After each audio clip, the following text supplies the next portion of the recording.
Cito, ella es escritora, es psicoanalista y está aquí visitándonos en la provincia de Chaco. Ya el día de ayer presentó su libro 27 noches, así que le damos la bienvenida. Gracias por estar con nosotros. Gracias a ustedes por invitarme. Bueno, Natalia, te recibieron en la jornada del día de ayer en lo que es la librería Contexto. Contanos un poco esta presentación de este libro, el segundo que has lanzado, ¿no?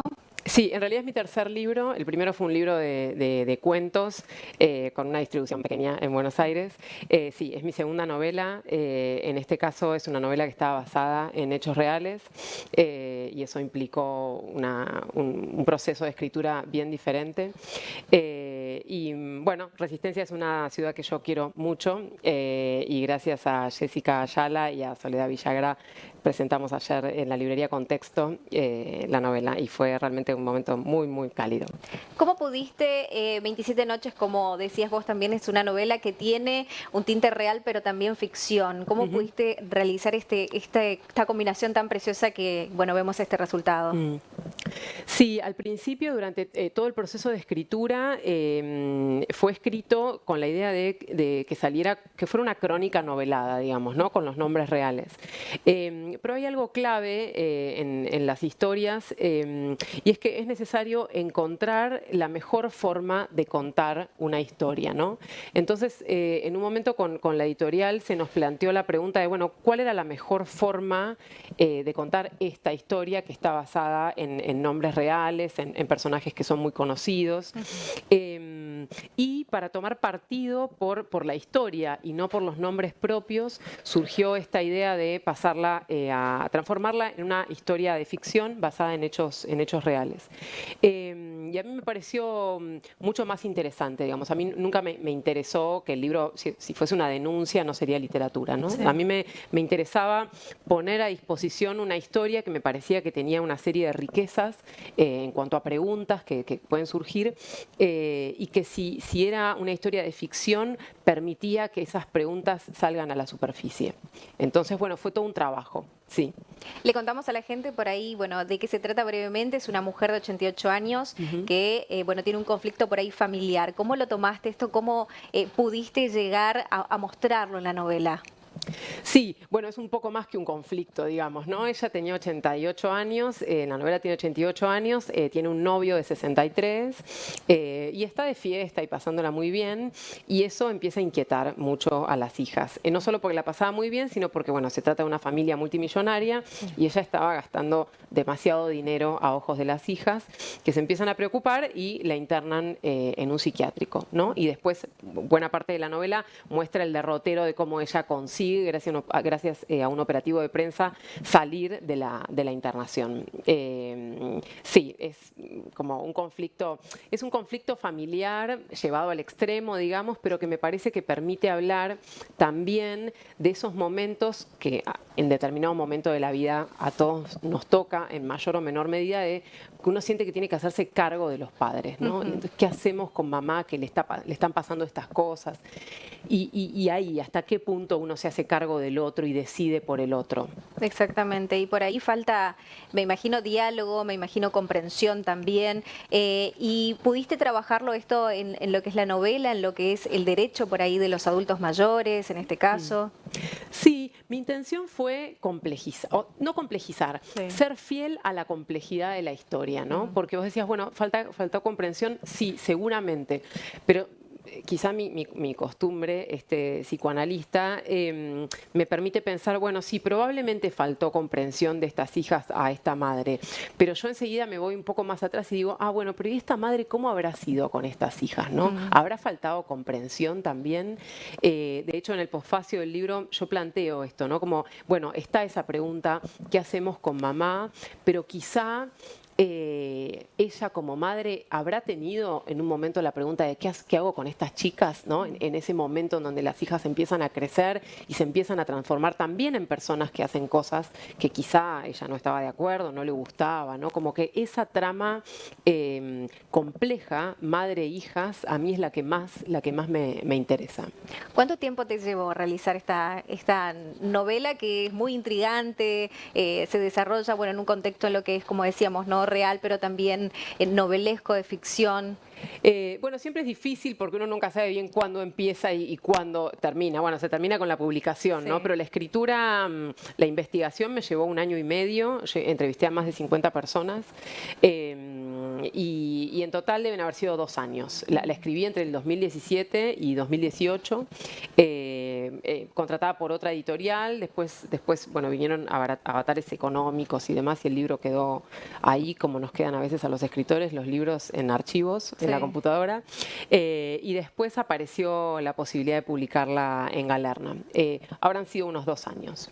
Perfecto. ¿Y qué diferencia tiene con la anterior novela? Porque vos también, bueno, realizaste Rara, que es otra novela también de tu autoría. ¿Qué diferencia tienen entre las dos? Bueno, la otra me imagino, ¿es un hecho real? No sería. Sí, en realidad yo uso mi propia vida como materia prima de mi ficción. Entonces, Rara comenzó, o sea, la materia prima de Rara fue un diario que yo escribí cuando me estaba mudando después de una separación. Después hay algunas cosas que son autobiográficas y otras que no. Son 2 novelas muy, muy diferentes justamente por su materia prima, ¿no? Para escribir Rara yo solo necesitaba acudir a mi propia historia y a mi imaginación y a lo que la historia me proponía. Y eso implica una gran sensación de libertad, ¿no? O sea, bueno, escribo a mis anchas lo que me parece que... 27 noches, durante buena parte, como te decía antes, la escritura fue escrita por mí pensando en que iba a ser publicada con los nombres reales. Por lo tanto, tenía que ser fiel a la realidad, que era una categoría para mí nueva, en realidad, ¿no? Entonces, por ejemplo, me pasaba que yo estaba escribiendo una escena y quería dotar a esa escena de qué sé yo, de un mayor contexto, ¿no? Como de otras cosas, y me encontraba limitada. Y entonces mi pensamiento era, bueno, a ver, ¿a quién llamo? ¿A quién puedo llamar que me pueda contar de este contexto? Entonces, eso implica un proceso de escritura absolutamente distinto porque proviene de materias primas diferentes. Y eso implicó, como te decía también al comienzo, encontrar la forma de esta historia. O sea, fundar una nueva manera mía de escribir una historia que provenía de otra fuente. Y la restricción al escribir, a pesar de lo que uno puede creer que, bueno, uno diría, o no sé, ¿no? La idea como más común de, bueno, la escritura hay que ser libre, ¿no? Y hay que poder... Pero en realidad, el verse restringido a veces potencia algunas posibilidades. Entonces, esa restricción resultó fecunda en mi escritura, pero sí, son bien diferentes, bien distintas. ¿Te restringió el tema de por ahí no estar, no fuiste, no decimos autorizada, sino decir, bueno, sí la podés hacer por algunas personas que estuvieron alrededor de esta historia? Tenía que tener, esa era otra de las restricciones, muchísimo cuidado, porque cuidado en el sentido de ser lo más respetuosa posible, ¿no? Yo sabía que estaba, mientras creía que iba a salir con los nombres reales, y después también, porque bueno, si bien los nombres reales no están, se sabe, digamos, en qué historia está basada, y por la fidelidad a esta complejidad que te decía, y porque está involucrada una familia y seguramente mucho sufrimiento, yo todo el tiempo quise tener el mayor respeto posible, ¿no? Y eso al mismo tiempo también me ponía en crisis una máxima que yo tengo con mi escritura, y es que no puede importar nada más en el momento de escribir, ¿no? Solo el texto. Y acá había unos otros que eran personajes basados en personas de carne y hueso, y eso para mí era bastante nuevo. Entonces, sí tuve mucho cuidado en que el libro tuviese una aproximación respetuosa con los personajes. Y entonces eso también es algo, ¿no?, que uno tiene en la cabeza en el momento de escribir, lo pongo así, pero a ver, yo estoy segura de esto, ¿cuántas personas dicen que esto fue así? ¿Las fuentes avalan esto o yo lo interpreté, ¿no? Como que sí. Por otra parte, Natalia, bueno, estás acá presentando esto, pero ¿qué proyectos a futuro tenés? Porque, bueno, hablábamos por ahí en off, le contamos a la gente que por ahí hay proyectos para seguir realizando. Estás allí por, bueno, lanzar, no sé si este año o cuándo, una nueva novela. Sí, bueno, los proyectos a futuro de míos como escritora siempre son, ojalá que pueda seguir escribiendo siempre.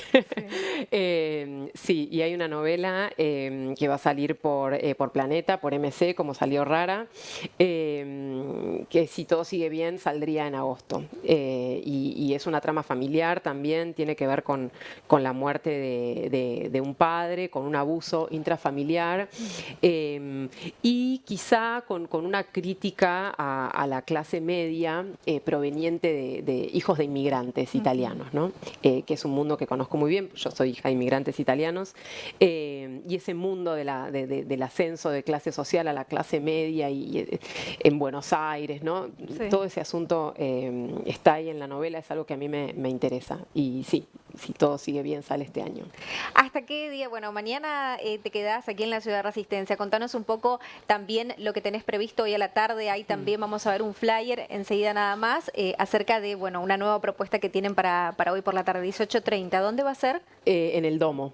Bien. Sí, es un lujo para mí, porque cuando vi el flyer y todas las mujeres que me acompañan son toda personas muy interesantes. Sí, y es un seminario. Yo voy a hablar sobre vulnerabilidad, la vulnerabilidad en las palabras, ¿no? Como ahí está pasa a primer plano mi otra profesión de psicoanalista y psicóloga, y pertenezco a un grupo del Ministerio de Salud con el que estamos preparando una guía de asistencia para casos de muerte perinatal. Y la muerte perinatal es una circunstancia sumamente compleja que da lugar todavía, porque no se sabe bien cómo atender y demás, a muchas situaciones de violencia obstétrica. Entonces, esta guía pretende llevar una serie de consejos de buena práctica para esas situaciones, y voy a estar hablando de eso. Perfecto. Rara tiene que ver con un caso de muerte perinatal, ¿no? Por eso también los libros me van llevando por los temas.